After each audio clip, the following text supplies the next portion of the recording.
Okay, so hello everyone, very good evening, and I hope you all are good and doing well. How is everyone? कैसे हो सभी लोग? कल हम लोग कल तुम लोग क्लास में थे नहीं. I waited for so long actually. क्या था कल? Can anyone let me no?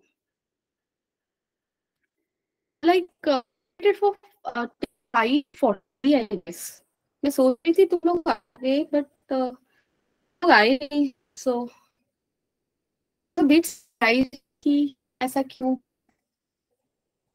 अच्छा, स्कूल ओपन हुए थे इसलिए तुम लोग आ ही रहे होगे, है ना? वो सिस्टम अरेंज नहीं होगा, मुझे ऐसे लगा.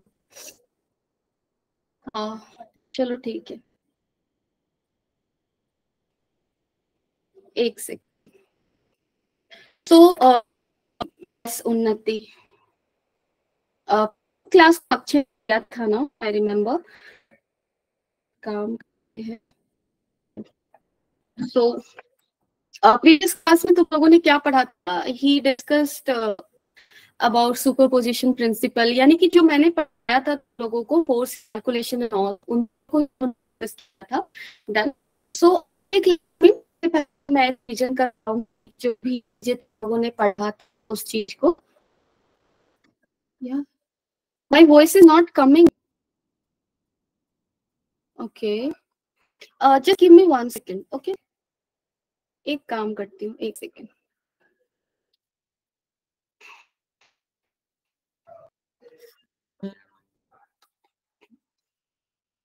अच्छा, नाउ इज इट कमिंग? अभी आ रहा है क्या?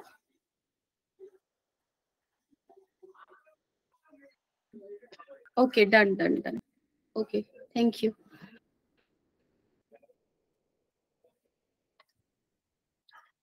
एक काम करती हूँ, फिर से प्रेजेंट करती हूँ. ठीक है, चलो. तो सभी लोग तुम लोग स्कूल पहुंच गए है ना?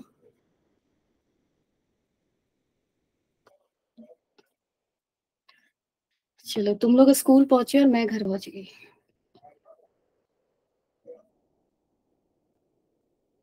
यस. चलो ठीक है, आज हम लोग बहुत सारी अच्छी अच्छी चीजें पढ़ने जा रहे हैं. ठीक है, जिन चीजों की काफी ज्यादा रिक्वायरमेंट है from examination point of view.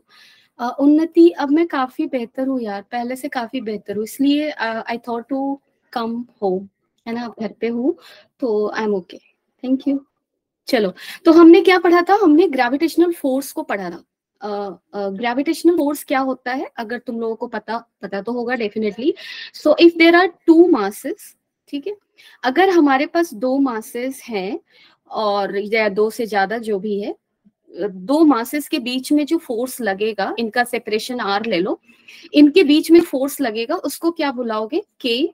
Sorry, I am writing electrostatic force. So this is G m1 m2 by R का स्क्वायर. यही फोर्स था ना. G was gravitational constant and also its value we took like this. Then now the question is, gravitational force का nature क्या होता है? कैसा force है ये, है ना? तो अगर तुम्हें एग्जाम में आता है कि ग्रेविटेशनल फोर्स के नेचर के ऊपर कमेंट करो, तो क्या लिखोगे? सबसे पहली चीज तो ये कि ये एक अट्रैक्टिव फोर्स है. सबसे पहला चीज, है ना? ये तो हमें दिख भी रहा है, अट्रैक्टिव फोर्स है. और अक्षय ने तुम लोगों को बताया था क्लास में, I have gone through that video actually. So उन्होंने बताया था कि जो ग्रेविटेशनल फोर्स है वो कंजर्वेटिव फोर्स भी होता है. Was to ask this in later classes, क्योंकि ये चीज तुम लोगों ने ऑलरेडी पढ़ रखा होगा जब तुम लोगों को वर्क एनर्जी पावर का चैप्टर पढ़े होगे. डन. सो कंजर्वेटिव फोर्स क्या होता है? अगर नहीं भी पढ़े हो, नथिंग टू वरी अबाउट, मैं अभी बताती हूँ. एक फोर्स के दो टाइप्स के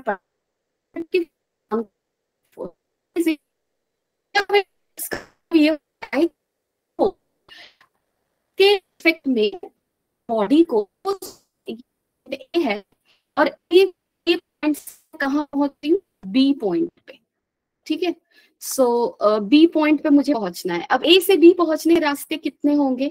एक रास्ता ये है सपोज, दूसरा रास्ता ये, यानी कि एक मैं स्ट्रेट लाइन से जा रही हूँ और एक मैं सेमी सर्कल से जा रही हूँ. ठीक है, एक ऐसे जा रही हूँ, दूसरा ऐसे जा रही हूँ. तो अगर इस रीजन में, इस जिस रीजन में बॉडी का मोशन हो रहा है, सपोज कर लो एम मास मूव कर रहा है ए टू बी, सो अगर इस रीजन में या फिर वो मूव कर रहा है अगर फोर्स के इफेक्ट में, और अगर वो फोर्स कंजर्वेटिव है, तो जो वर्क डन होगा मास m को a से b की तरफ जाने के लिए, वर्क डन पाथ पे डिपेंड नहीं करेगा। का मतलब कि work in taking mass from a to b will be what? It will be independent of path. ये इंडिपेंडेंट ऑफ पाथ कब होता है? ये इंडिपेंडेंट ऑफ पाथ तब होता है जब फोर्स क्या होता है? कंजर्वेटिव होता है। यानी कि तुम इसको सेमी सर्कल से लेकर जाओ या फिर स्ट्रेट लाइन से लेकर जाओ, दोनों ही रास्ते के थ्रू लेकर जाओगे तो वर्क डन सेम होगा अगर फोर्स कंजर्वेटिव है तो। और अगर फोर्स नॉन कंजर्वेटिव है तो हमारा वर्क डन क्या होगा? डिफरेंट होगा। So gravitational force is conservative. आगे प्रूव करूंगी। सो फुल ग्रेविटेशन फोर्स याद रखिए। उसके बाद जो एक टर्म है, एक्चुअली इसको हमने सेकंड लेक्चर में ही पढ़ लिया था, सुपरपोजिशन प्रिंसिपल। मैंने क्वेश्चन भी करवाए थे, लेकिन मैंने ये पर्टिकुलर टर्म नहीं बोला था। सो this is a technical term actually. अगर तुम्हारे एग्जाम में आता है कि सुपरपोजिशन प्रिंसिपल क्या है, तो सुपरपोजिशन प्रिंसिपल बहुत सिंपल है। जैसे हमने फोर्स का कैलकुलेशन किया था ना, हमने 3 मासेस को रखे थे ऐसे कुछ, ठीक है, ऐसे रखे, और पूछा था ये मुझे बताओ इस M3 पे टोटल फोर्स, तो M3 को कौन लगाएगा? M1 भी लगाएगा, M2 भी लगाएगा। M1 M3 पे फोर्स लगाएगा, एक लिखा, तो M3 कितनी आएगा तो स्क्वायर करेगा, तो याद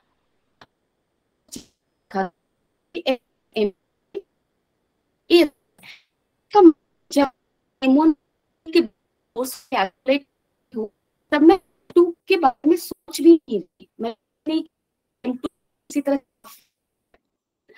सुपरपोजिशन प्रिंसिपल यही कहता है कि दो मासेस के बीच फोर्स लगता है, थर्ड फोर्थ मास या फोर्थ मास या फिर no matter number of masses are there, वो उन मासेस प्रेजेंस से अफेक्ट नहीं होता है। That is your superposition principle. तो यही हमारा सुपरपोजिशन प्रिंसिपल। इस प्रिंसिपल क्लास के फर्स्ट चैप्टर में भी पढ़ेंगे जब हम इलेक्ट्रोस्टैट पढ़ेंगे। अभी से तुम लोग दिमाग में रख लो कि जो इलेक्ट्रोस्टैट है ना, इलेक्ट्रोस्टैट में बहुत, अच्छा, my voice is cracking, is it safe for everybody?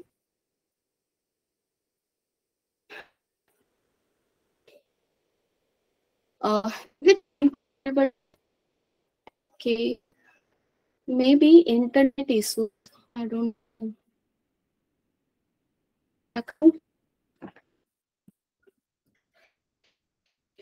एक सेकंड रुक जाओ, I need to change the connection। Actually ना connection का थोड़ा इशू हो,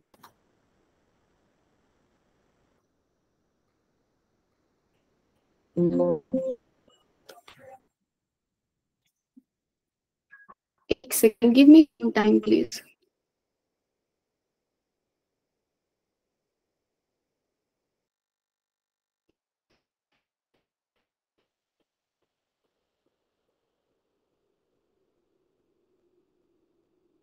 hello, am I audible now more? Like अभी मेरी वॉइस क्लियरली आ रही है क्या? वॉइस ब्रेक हो रही है या आ रही है? उसके according I will go.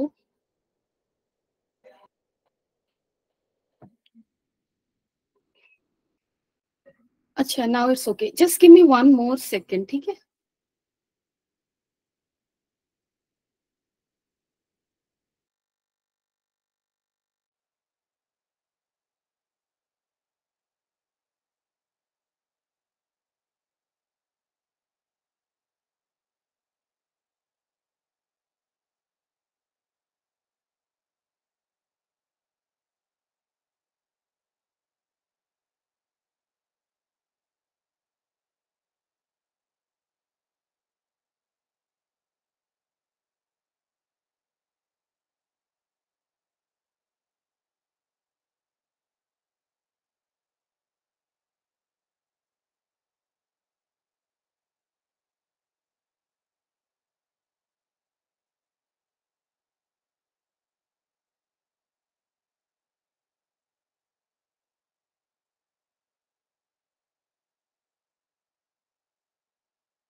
Am I clear now? Is the screen visible?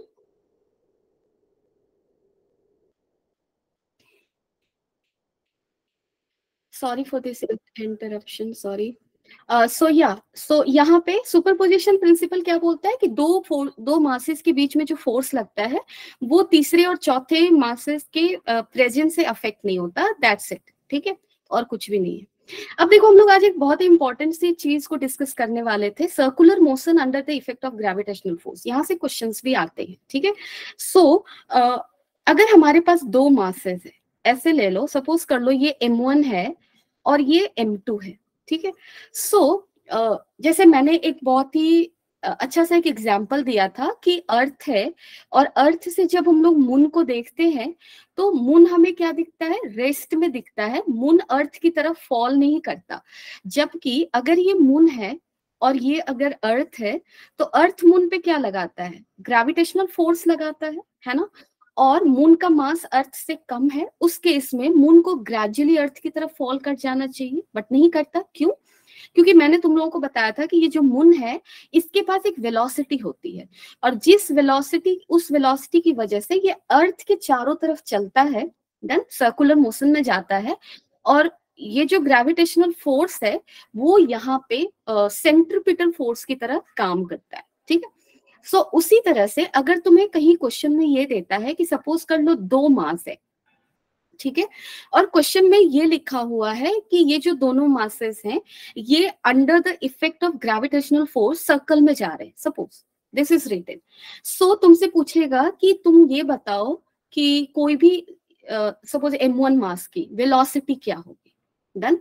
तो देखो अगर ग्रेविटेशनल फोर्स के इफेक्ट में अगर तुम्हारा वो सर्कुलर मोशन परफॉर्म कर रहा है तो सबसे पहला तुम्हारा टास्क क्या होना चाहिए ऐसे क्वेश्चन को सॉल्व करने के लिए, find centre of the circle, ठीक है। सबसे पहले तुम क्या निकालोगे, सर्कल का सेंटर। तो सेंटर कहाँ होगा, done. This is a very important point two cover first. तो देखो अगर अगर मेरे पास दो मासेस हैं जिनके मास सपोज कर लो इक्वल है, ठीक है, अगर इक्वल है तो इनके बीचों बीच सेंटर लाई करेगा, बीचों बीच सेंटर लाई किया, ठीक है। अब पहले मैं ये एग्जांपल देती हूँ, सपोज कर लो इन दोनों के बीच का डिस्टेंस 12 था, तो ये डिस्टेंस L हो जाएगा, ठीक है। अब देखो ये जो स्मॉल मास M है वो क्या होगा, इस पे अट्रैक्टिव फोर्स कौन लगाएगा, ये मास। इस पे अट्रैक्टिव फोर्स यानी कि इधर की तरफ फोर्स लगेगा, कितना फोर्स लगेगा स्मॉल मास M पे, GMM/L², सॉरी 12 का स्क्वायर, क्योंकि M और M के बीच में डिस्टेंस कितना है 12, ग्रेविटेशनल फोर्स ये लगेगा, और ये ग्रेविटेशनल फोर्स किसकी तरह एक्ट करेगा, सेंट्रीपिटल फोर्स की तरह। और सेंट्रीपिटल फोर्स जो होता है उसको हम किससे इक्वेट करते हैं, उसको इक्वेट करते हैं mv² r is the radius of circle. यहाँ पे रेडियस कहाँ क्या होगा, ये होगा, क्योंकि दिस इज द सेंटर, ठीक है। mv²/L, और यहां से कैलकुलेट करके तुम क्या निकाल लोगे, वेलोसिटी, ठीक है। लेकिन अगर मेरा मास इक्वल नहीं है तो क्या होगा, ठीक है। अगर मास इक्वल नहीं है देन सेंटर ऑफ सर्कल तुम्हारा क्या होगा, हमेशा ही सेंटर ऑफ सर्कल हमेशा ही क्या होगा, सेंटर ऑफ मास होगा। चाहे तुम दो मास ले लो, तीन ले लो, चार ले लो, अगर वो म्यूचुअल ग्रेविटेशनल फोर्स के इफेक्ट में अगर वो सर्कल में जा रहे हैं तो उस सर्कल का सेंटर उन सारे मासेस का क्या होगा, सेंटर ऑफ मास होगा। तो सबसे पहला पॉइंट है कि सेंटर ऑफ सर्कल निकाल लो, सेंटर ऑफ मास। उसके बाद क्या करोगे, उसके बाद जिस किसी भी बॉडी के लिए पूछा है, जिस किसी भी बॉडी का वेलोसिटी पूछा है, जैसे सपोज M1 का पूछा है, तो M1 को पिक कर लो, calculate gravitational force on M1 here. Next क्या लिखोगे, calculate gravitational force on what, on concerned mass, ठीक है। जिस किसी पे भी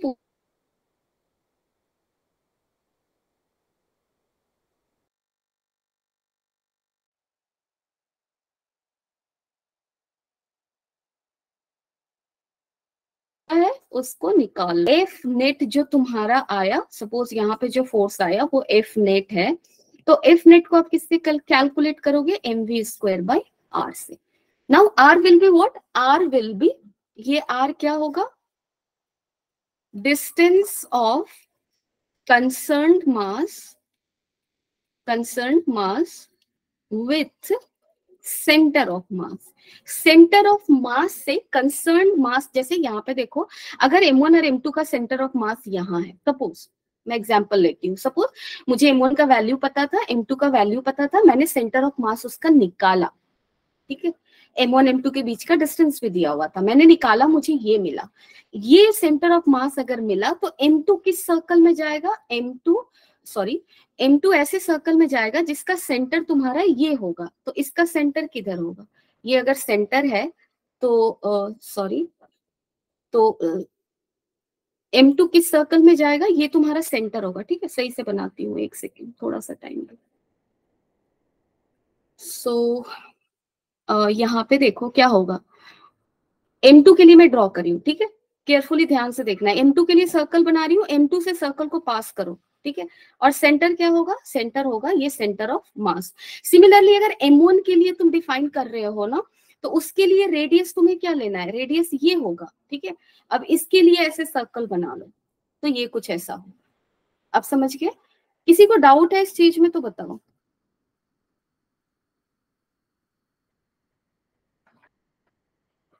Anyone having any doubt in this, then let me know.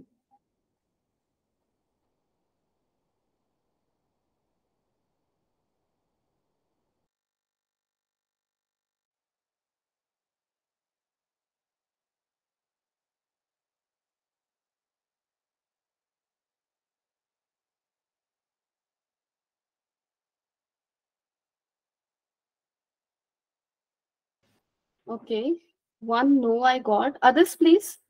और किसी को डाउट है?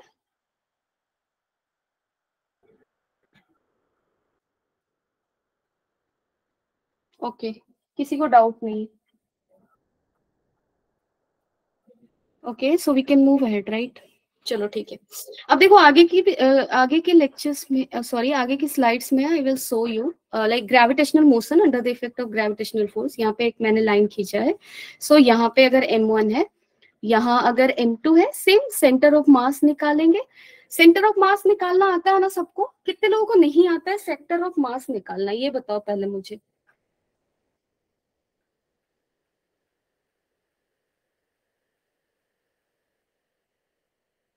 सेंटर ऑफ मास निकालना कितने लोगों को आता है, ये बताओ पहले.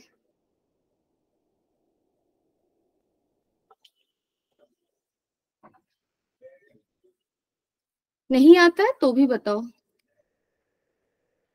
आता है तो यस लिखो, नहीं आता है तो नो लिखो.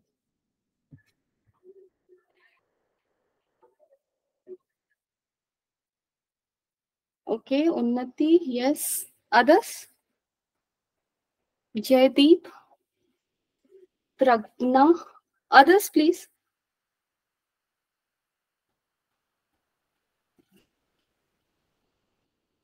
अच्छा ठीक है, चलो मैं बता ही देती हूँ फिर.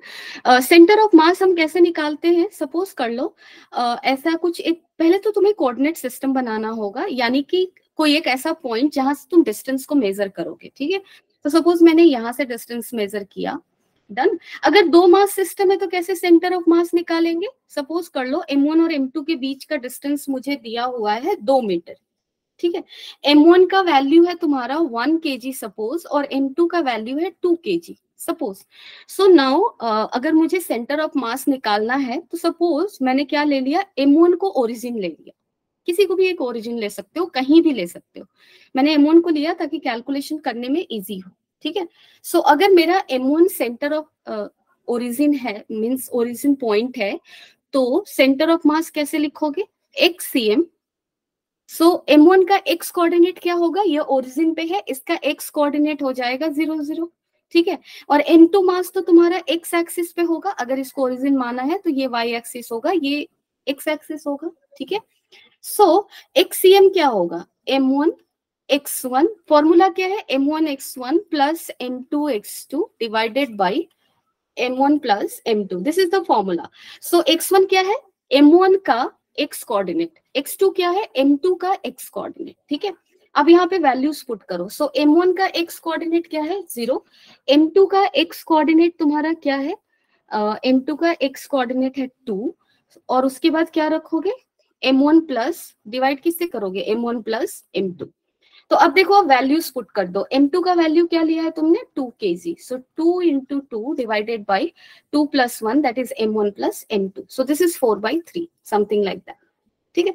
इस तरह से हम सेंटर ऑफ मास निकालते हैं। सो सेंटर ऑफ मास निकालना अगर आ गया तो you will find out first the centre, centre निकाल लिया हमने।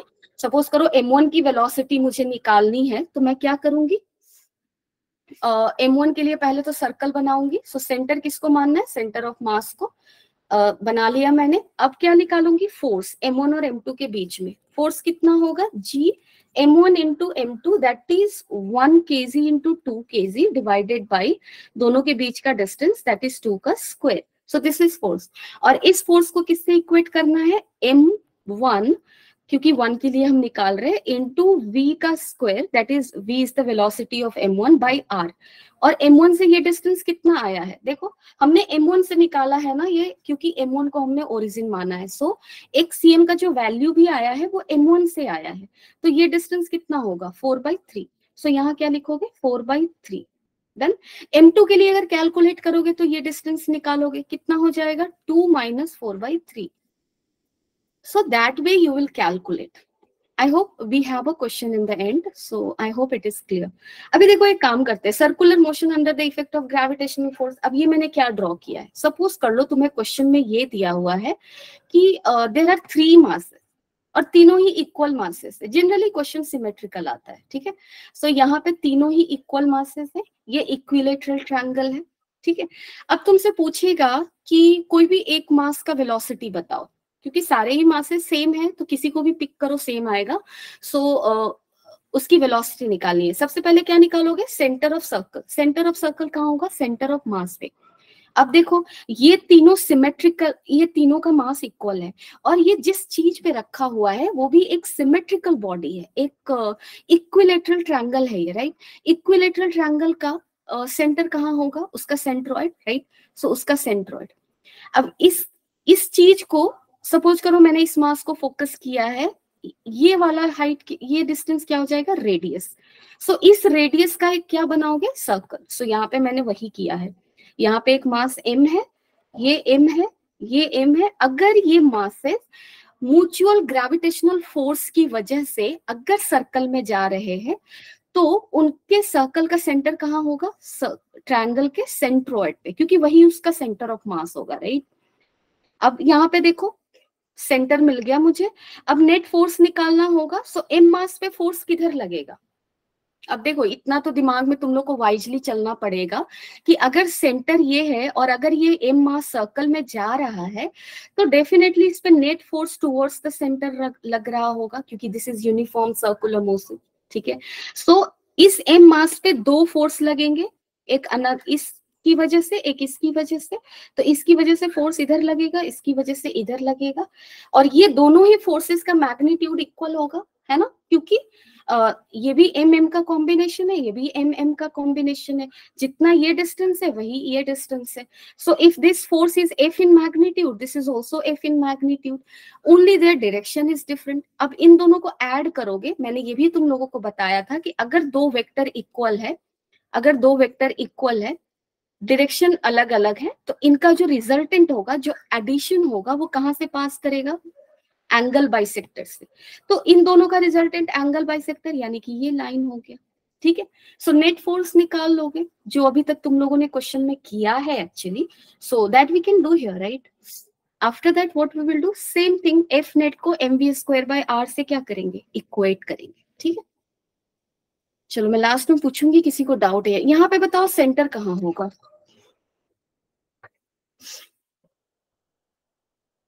अगेन चारों ही कॉर्नर पे इक्वल मासेस रखे हुए हैं, ठीक है।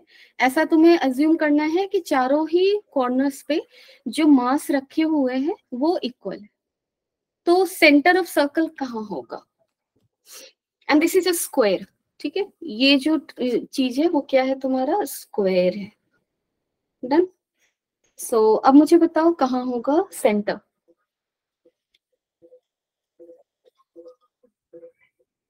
Anyone?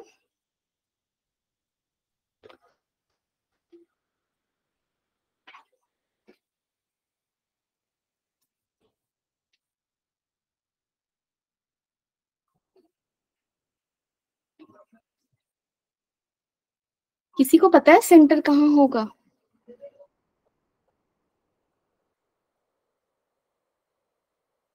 Where should be the centre?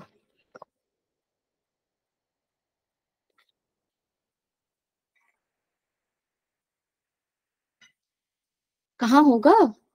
एक स्क्वायर है तुम्हारे पास, सबके कॉर्नर पे इक्वल मासेस रखे हुए हैं, उसका सेंटर कहाँ होगा? अगर तुम लोगों ने सेंटर ऑफ मास पढ़ा है थोड़ा भी तो पता होगा कि कहाँ होगा।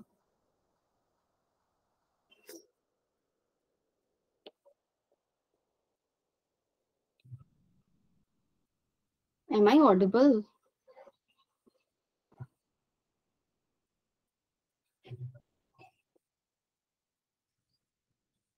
यस।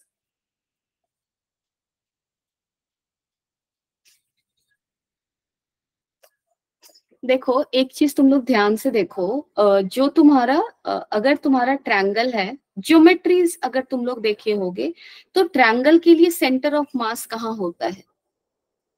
उसके सेंटर पे होता है, यानी कि सेंट्रोइड। स्क्वायर का सेंटर ऑफ मास कहाँ होगा? उसके सेंटर पे। रेक्टेंगल का कहाँ होगा? उसके सेंटर पे। और अगर इन स्ट्रक्चर्स के कॉर्नर्स पे अगर इक्वल मास रखे जाते हैं तो उसका सेंटर ऑफ मास भी वहीं पे जाएगा, उसके ज्योमेट्रिकल सेंटर पे जाएगा। ठीक है, you can calculate this also. जैसे मैं चलो एक करके दिखाती हूँ तुम लोग को। यहाँ पे इसको ऐसे कोऑर्डिनेट सिस्टम बना लो, ठीक है। सो एक एम मास का कोऑर्डिनेट कहाँ होगा? अब मुझे ये बताओ, इस एम मास का कोऑर्डिनेट क्या होगा? 0 0।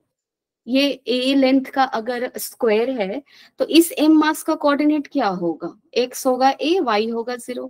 इस एम मास का कोऑर्डिनेट क्या होगा? ए होगा, क्योंकि ये एक्स कितने एक्स डिस्टेंस पे है? ये ए।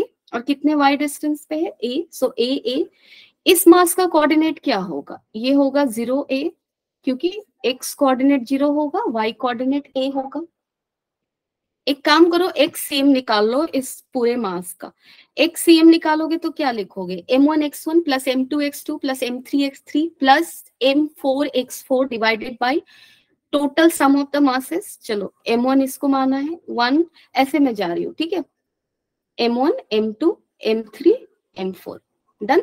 सो m1 का वैल्यू क्या है? m, इसका x कोऑर्डिनेट है 0। m2 का वैल्यू क्या है? m, x कोऑर्डिनेट है a। m3 का वैल्यू क्या है? m, x कोऑर्डिनेट है a। m4 का वैल्यू क्या है? m, x कोऑर्डिनेट है 0। m इंटू 0 क्या हो जाएगा? 0 ही होगा, divided by m plus m plus m plus m, 4m। अब देखो ये कितना आएगा? This is ma and this is ma, this is also 0, this is also 0, done. So value क्या मिलने वाला है मुझे? 2ma by 4m, and this will add up to what? It will add up to a by 2। So ये value मुझे कितना मिलने वाला है? a by 2, done. a by 2 का मतलब x कोऑर्डिनेट a बाई 2, तो कहीं यहाँ x a बाई 2 यहाँ होगा बीच में। अब देखो सेंटर ऑफ मास का x कोऑर्डिनेट क्या है? a बाई 2 है। y कोऑर्डिनेट कितना होगा वो भी निकाल लो। सो अगर y cm करोगे तो m1 इंटू वाई कितना होगा? 0, क्योंकि y कोऑर्डिनेट m, इस m का कितना है? 0 है। सो 0 इंटू m प्लस इस m का y कोऑर्डिनेट क्या है? वो भी 0 है। सो m इंटू 0 प्लस इसका y कोऑर्डिनेट क्या है? देखो उन्नति, अगर कंफ्यूजन ओरिजिन, देखो ओरिजिन कहाँ ले रहे हो उससे मतलब नहीं है। फाइनली तुम्हारा अगर बॉडी सिमेट्रिकल है, सिमेट्रिकल कहने का मतलब कि अगर सारे मासेस का वैल्यू सेम है और अगर वो किसी ज्योमेट्री के ऊपर रखा हुआ है तो उसका सेंटर ऑफ मास हमेशा उस ज्योमेट्री के ज्योमेट्रिकल सेंटर पे होगा, ठीक है। तो इसलिए उसका कंफ्यूजन नहीं रखना, तुम कहीं भी ओरिजिन ले लो, ठीक है। आंसर हमेशा क्या आएगा? सेम ही आएगा, ठीक है। सो यहाँ पे चलो कैलकुलेट कर ही देती हूँ, m इंटू ए, और m4 का वैल्यू क्या होगा? m into A, again divided by 4m। इसको भी करोगे तो कितना आएगा? a बाई 2 ही आएगा। तो देखो x कोऑर्डिनेट भी a बाई 2 है, y कोऑर्डिनेट भी a बाई 2 है, यानी कि ये पॉइंट होगा, है ना। तो सेंटर यहाँ हो गया। मैं एक शॉर्ट सी बात बता रही हूँ, वो बात ये है कि ज्योमेट्री तुम कुछ भी ले लो, स्क्वायर ले लो, रेक्टेंगल ले लो, ट्रायंगल ले लो, कुछ भी ले लो, अगर उन सबके कॉर्नर्स पे, या फिर हेक्सागन ले लो, अगर उन सबके कॉर्नर पे जो मास रखा हुआ है, अगर उस मास का वैल्यू सेम है सबका, तो उन मासेस का सेंटर ऑफ मास कहाँ होगा? उस ज्योमेट्री के ज्योमेट्रिकल सेंटर पे होगा। ठीक है, गॉट इट? जैसे हेक्सागन भी अगर लेते हो ना, हेक्सागन, अगर ये 6 कॉर्नर्स पे जो मास रखा हुआ है वो सारे मासेस अगर सेम है, तो इन सब का सेंटर ऑफ मास कहाँ होगा? इस हेक्सागन के ज्योमेट्रिकल सेंटर पे होगा। ठीक है, ये याद रखो। ओके, सो इस केस में भी सेंटर ऑफ मास इसके ज्योमेट्रिकल सेंटर पे होगा। सो रेडियस कितना हो जाएगा? कोई भी एक मास से कनेक्ट कर दो इस सेंटर को, so this will become radius, और इसी रेडियस के सर्कल में ये मासेस क्या होंगे? घूमेंगे। ठीक है, चलो एक क्वेश्चन है जो कि 19 में आया है, उसके बाद भी क्वेश्चंस आए हैं एक्चुअली इस पोर्शन से। ठीक है, सो तुम लोग एक काम करो, इसको निकाल कर देखो। फोर आइडेंटिकल पार्टिकल्स, देखो मास हमेशा इक्वली लेता है, जो सिमेट्रिकली पूछता है question. So four identical particles of mass same are located at the corner of a square of side A. So this is also a square. If each of them revolves under the influence of others gravitational field in a circular orbit circumscribing the square. ठीक है, यहाँ पे तो देखो तुम्हें circle भी बता दिया है कहाँ, तो तुम्हें ज्यादा वर्क करना नहीं है, you just need to calculate. तो सभी लोग ट्राई करो। ठीक है, मुझे ट्राई करके अभी बताओ क्या आ रहा है। आई विल वेट, क्योंकि you also do the calculation, तभी कॉन्फिडेंस आएगा। चलो करो, उसके बाद बढ़ूंगी आगे।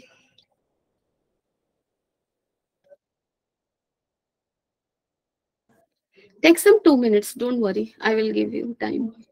Take some 2 minutes।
Okay, Unnati, you got the answer?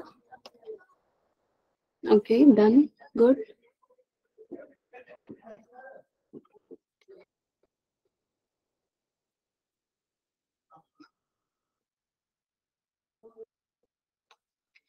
ठीक है, let's wait for other people also, so do it, let me no.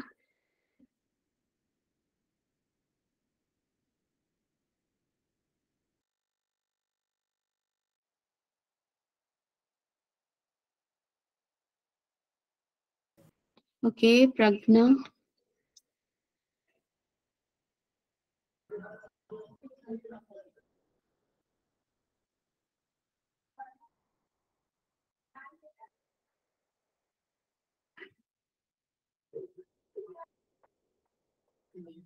Others?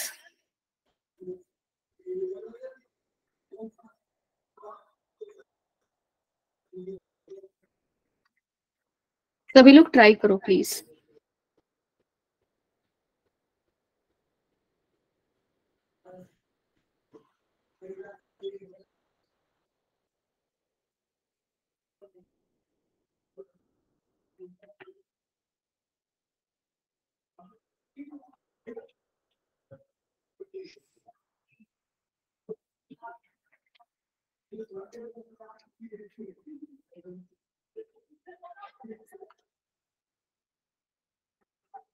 Yes, Jaideep, Jadeja something, अभय, आर्य,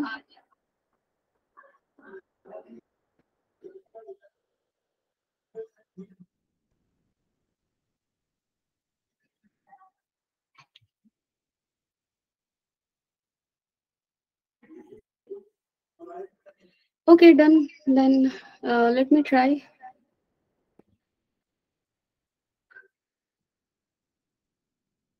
चलो, सो आई होप कि आप सबने सही से ट्राई किया होगा। अगर आप यहाँ पे ध्यान से देखो तो what is going on, we have to calculate speed. Done, उनकी स्पीड क्या होनी चाहिए। डन, सो किसी भी एक का आर्य, यस, सो अगर किसी भी एक बॉडी को मैं पिक करूं, क्योंकि सारे का ही मासेस सेम है, सो किसी एक के लिए करूं तो वो सबके लिए सेम ही होगा। डन, सो मैंने इसको पिक किया, सपोज कर लो।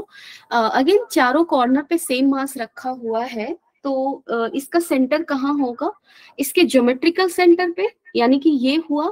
रेडियस का वैल्यू क्या होगा, सबसे पहले वो निकाल लो। सो एक स्क्वायर अगर है, उसके सेंटर से उसके कॉर्नर का डिस्टेंस क्या होता है? अगर ये ए है, ये भी ए है, तो ये होल कितना होगा? A A, this will be √2a, so half of this √2a will be how much? It will be √2a by 2, that is a by √2. So this is the radius, right? Radius का value मुझे क्या मिल रहा है? a by √2. तो यहाँ पे आप लिख लो r equal to a by √2। Done, अब हमें क्या निकालना है? Force, net force. तो अब देखो, ये जो m मास है, इस पे फोर्स कौन कौन लगाएगा? इस पे फोर्स लगाने वाले 3 एजेंट्स है ना। एक ये है, यहाँ का मास m, यहाँ का मास m, और यहाँ का मास m। सो देखो क्या क्या होगा। ये जो m मास है वो इधर से ऐसे फोर्स लगाएगा अपनी तरफ, इधर। ये जो मास है वो इधर फोर्स लगाएगा अपनी तरफ, और ये मास इधर फोर्स लगाएगा, है ना। सो चलो मैं एक काम करती हूँ, इसको F1 रखती हूँ, इसको F2 रखती हूँ, इसको F3, है ना। डिटेल में कर रही हूँ so that you can understand. F1 का वैल्यू क्या लिखोगे तुम? F1 लिखोगे GMM बाई A का स्क्वायर, क्योंकि इन दोनों के बीच का डिस्टेंस क्या है? A है। अब देखो F2 को क्या लिखोगे? F2 भी GMM बाई A स्क्वायर, क्योंकि अगेन डिस्टेंस M और ये M के बीच का भी क्या है? A है। अब आप देखो F3 क्या लिखोगे? GMM बाई डिस्टेंस क्या है? M और इस M के बीच में √2a, सो यहाँ पे आप लिखोगे √2a का स्क्वायर। अब मुझे क्या करना है? इन तीनों फोर्सेस को ऐड करना है, but they will get added vectorially, है ना, क्योंकि they are vectors. F1 force क्या है? वेक्टर है। अब आप ध्यान से देखो F1 और F2, F1 और F2 कैसा दिख रहा है? ऐसा, है ना। F1 F2 का मैग्नीट्यूड क्या है? सेम है। अगर तुम देखो इन दोनों का मैग्नीट्यूड क्या है? F1 F2 का सेम है, और इन दोनों के बीच का एंगल क्या है? 90 डिग्री है, ठीक है।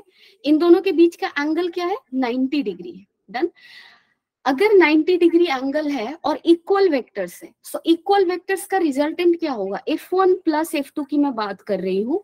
F1 प्लस F2 कहां से कट करेगा, कहां से पास करेगा? So it will pass through the angle bisector, that is 45 degree से पास करेगा, ठीक है। और अगर ये दोनों स्क्वायर का साइड है, तो इसको बाइसेक्ट करने वाला लाइन क्या होगा? डायगोनल होगा। सो F1 प्लस F2 किसके लाइन के अलोंग होगा? F3 के अलोंग होगा, है ना। F1 प्लस F2 अगर मैं बोलूं यहाँ पे कि F1 plus F2 vector is parallel to F3 vector, then I am not wrong, है ना, क्योंकि F1 प्लस F2 किस लाइन के क्रॉस पास करेगा, डायगोनल के क्रॉस, है ना। So this two are parallel, यानी कि पहले F1 प्लस F2 को ऐड करो, उसके बाद जो एडिशन आएगा वो F3 के पैरेलल है, फिर दोनों को हम स्केलरली भी ऐड कर सकते हैं क्योंकि दे आर पैरेलल वेक्टर्स, ठीक है। सो इन दोनों को आप पहले ऐड करो, ये दोनों वेक्टर कितने एंगल पे है, 90 डिग्री पे है। अगर इनका एडिशन निकालोगे तो क्या लिखोगे, चलो मैं इन दोनों वेक्टर्स को एफ एफ बुलाती हूँ, ठीक है, इसको मैं एफ बुलाती हूँ, इसको भी एफ बुलाती हूँ, तो क्या लिखूंगी मैं, A square that is F का स्क्वायर, बी स्क्वायर एफ का square, two A B that is F into F cos 90, क्योंकि F1 और F2 के बीच का एंगल क्या है, 90 डिग्री है। cos 90 क्या होता है, 0, सो ये टर्म क्या हो जाएगा, 0, यहाँ पे ये क्या बचेगा, और 2f स्क्वायर, सो इसका वैल्यू कितना होगा, √2f, ठीक है, this is your √2f, done, and f is equal to how much, gmm by a square. अब देखो √2f को किसके साथ ऐड करना है तुम्हें, f3 के साथ, यानी कि इसके साथ तुम्हें इसको ऐड करना है, ठीक है। अब आप ऐड कर दो, f नेट को क्या लिखोगे, √2, f का वैल्यू कितना है, f का वैल्यू है तुम्हारा gm square by a square, plus क्या लिखोगे, प्लस लिखोगे gm square bye 2a square. अब आप एक काम करो, gm square by a square को कॉमन ले लो और ये हो जाएगा √2 + 1/2, ठीक है। ये आया एफ नेट, एफ नेट को तुम्हें किससे इक्वेट करना है, mv स्क्वायर बाय r। तो अब एक काम करते हैं, ऑप्शन डी नहीं बी ही होगा, actually there is been confusion. अब एफ नेट का वैल्यू क्या आया था, gm square by a square, यहाँ पे क्या लिखोगे, यहाँ पे लिखोगे √2 + half, this is F net, and this will be equal to mv square by r। r का वैल्यू कितना था, a बाय √2 का स्क्वायर। So you are now going to solve it and you will get the answer, ठीक है। So अब इसे सॉल्व करना है, done, and that way you will get the answer. मुझे क्या निकालना है, v निकालना है ना। So we will get v, gm by a के टर्म में मिलेगा, जैसे यहाँ से देखो एक m कैंसिल होगा, यहाँ पे एक m बचेगा, ये तुम्हारा a बाई √2 का स्क्वायर है, और यहाँ पे भी तुम्हारा क्या है, a का स्क्वायर है something, sorry mv square by r होगा ना, स्क्वायर क्यों किया मैंने, r होगा। सो यहाँ पे a स्क्वायर, a एक a यहाँ बच जाएगा, so this is gm by a, and this is equal to 2√2 + 1/2, और इधर क्या लिखोगे, √2 v स्क्वायर, ठीक है। इस √2 को इधर लाओ, फिर v का वैल्यू कैलकुलेट कर लो, done. I hope it is clear, anyone having any doubt in this?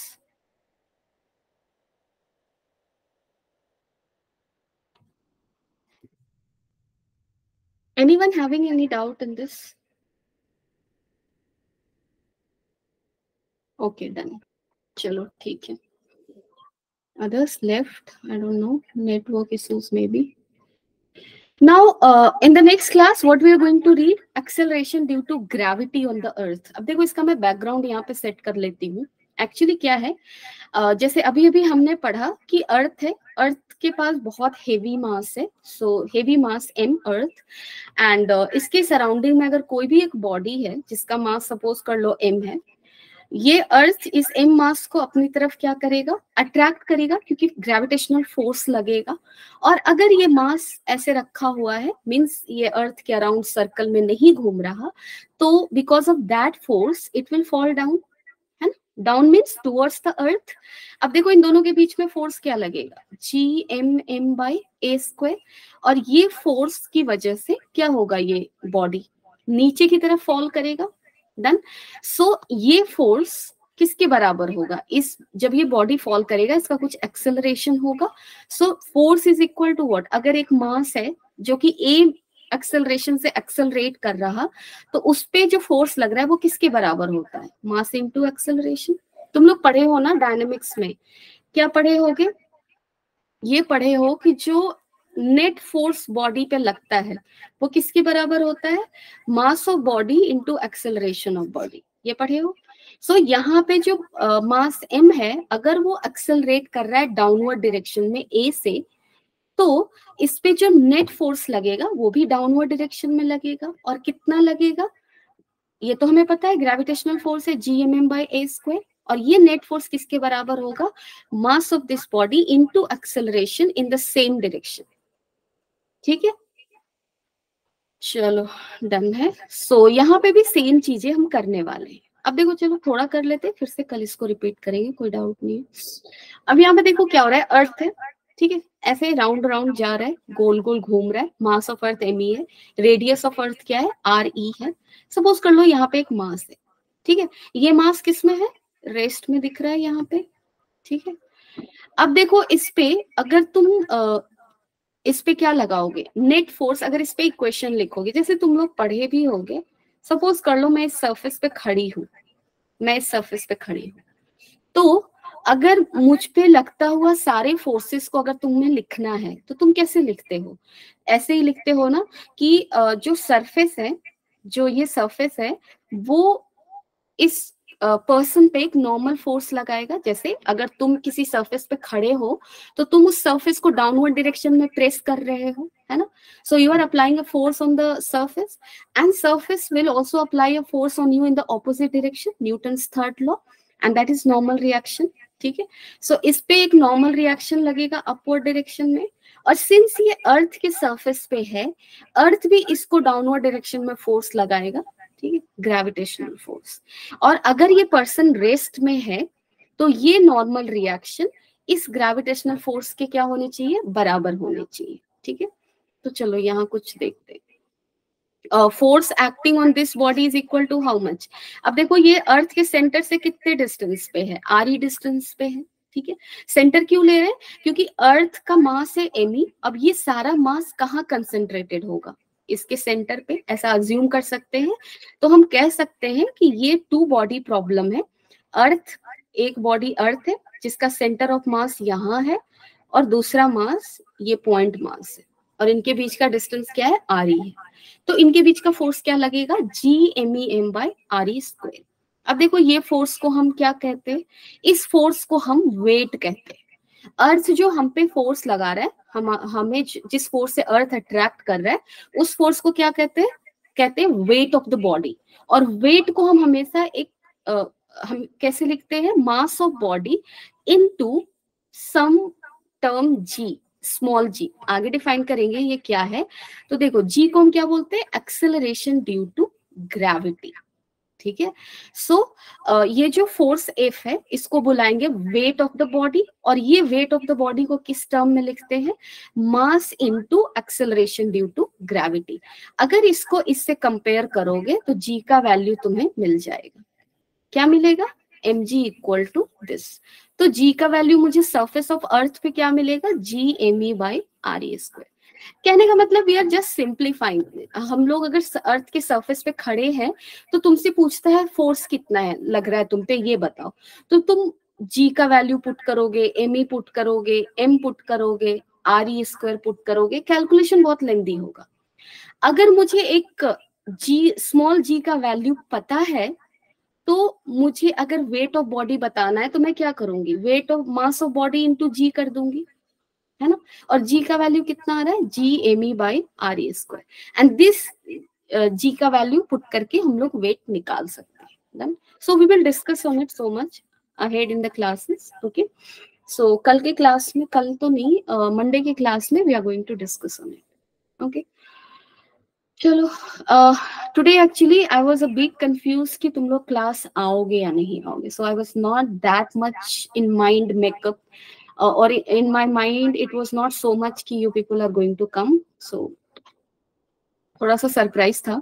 Anyway, कल की क्लास में we will again, next class में we will start with acceleration due to gravity. ठीक है, चलो, bye bye, take care, stay safe, stay healthy, keep enjoying, and come to the class on time. ठीक है, चलो, bye bye, take care, thank you Unnati, bye bye, so thank you so much.